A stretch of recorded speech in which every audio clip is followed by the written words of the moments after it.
Hey World Civilizations, Mr. Lassiter with you today, and we're going to be looking today at the main causes of World War I. So we're actually going to be shifting gears a little bit.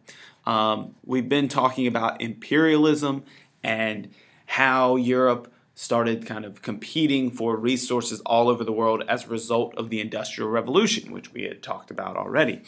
And we're going to kind of see how everything that we've studied up to this point has really led to, or leads to, what's called the Great War, or as we know it now, World War I.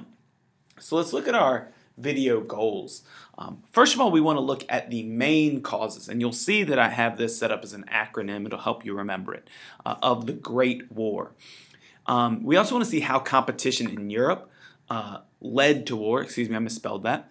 How were the causes of war linked to things we have already studied? For example, industrialization, nationalism, and imperialism. And so you may hear me say Great War or World War I throughout this video. That's the same thing. Keep in mind you can't have a World War, it's not called World War I until after World War II. Beforehand it's just called the Great War because of its scale and its destruction. A few other terms here: militarism, nationalism, alliance.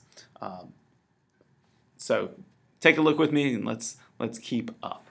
So let's first look at the main causes of the Great War. And so there are 4 of them. So we have militarism, alliances, imperialism, and nationalism. And we're going to take all of these causes in order. So make sure that you kind of can keep up. Just think of the term main, and you should be able to figure out these causes. So let's start with militarism, which is when a nation's armed forces really come to dominate a country's national policy. It can also be seen as a glorification of the military and war itself. In the late 1800s, Europeans had been building up their armies. In some cases, it was to make sure that they could fight nations around them. In other cases, it was to make sure that they could keep imperial lands under their control. And in still other cases, it was thought possibly to keep a balance of power in Europe. If your country had a strong enough military, nobody's going to attack you. So we see a buildup of these militaries, and especially rivalries that come out of this, especially between Britain and Germany, who are the 2 largest industrial powers in Europe. But they also have an industrialized military. And so it helps them create efficient and strong militaries that are way capable of much more than in the past. For example, railroads allowed them to be able to move troops and supplies extremely quickly and efficiently to wherever the battlefront could be.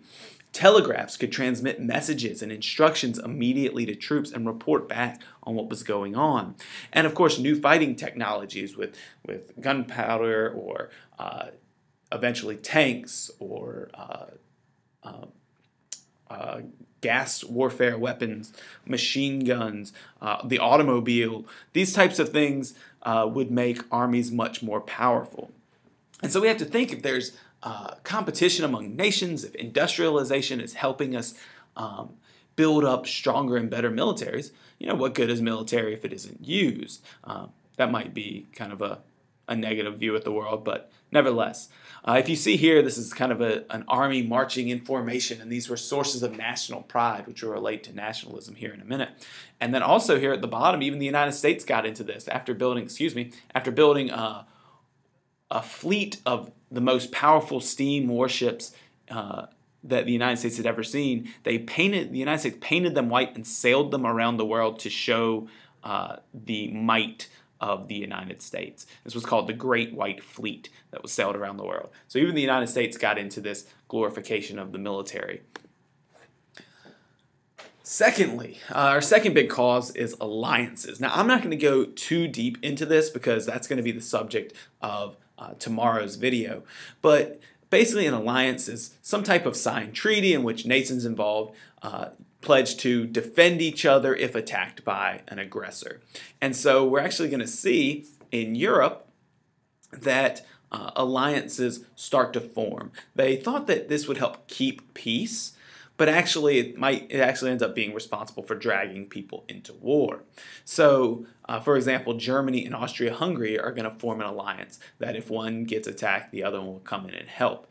And then if you look at this map right here, the states that I'm kind of circling here, the nations in this region, they're going to form their own special alliances. And since that region is going to be a little less stable, that's really the powder keg for the Great War.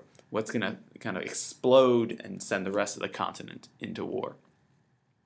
We're also going to see some of the more specific alliances and talk about those tomorrow. But I like this political cartoon. I think it just talks about kind of the dangers of alliances pretty well. If you touch me, if you make a move, if you hit that little fella, I'm going to come to his back. All right, and you get the idea. Our third cause is imperialism, and we've been talking about this a great deal in class, so I actually gave you fewer notes on this because, well, if you need to know about imperialism, you can go back to the videos we've had already. It's the domination of one country over the political, economic, or cultural life of another country or region. And so, of course, the biggest one that we've talked about probably is Africa, and you even played a game and looked into this pretty deeply.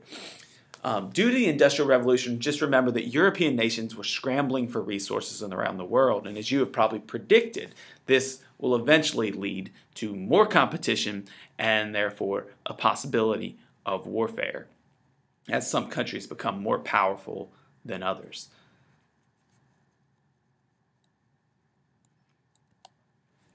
And lastly, the last cause here is nationalism, which is extreme pride or patriotism in one's nation. We talked about it in this idea that comes about after the Industrial Revolution that countries should be made up of one ethnic or cultural group. In the case of the Great War, nationalism is going to become quite aggressive and a major cause of tension between countries. Think about Austria-Hungary. There were many different ethnic groups demanding their own nation. And some of these people are going to stir up trouble, especially in those powder keg nations in the Balkans. So if we think about all of these causes together, aggressively forming militaries, forming alliances with one another to say, if the worst case scenario happens, we'll go to war. Competition in looking for resources around the world as these nations are industrializing, and extreme pride in one's country, we kind of get this special mix that ultimately, once that the spark is set, will send Europe into war. So again, a lot of this was review, but I want you to kind of keep in mind how all of these things that we've been studying, everything going back to basically the beginning of this semester, have with industrialization, with people unhappy with industrialization and new ideas like nationalism coming up, with imperialism and competition around the world as a result of industrialization. Think about how all of these things that we've already studied are coming together in kind of a dangerous mixture.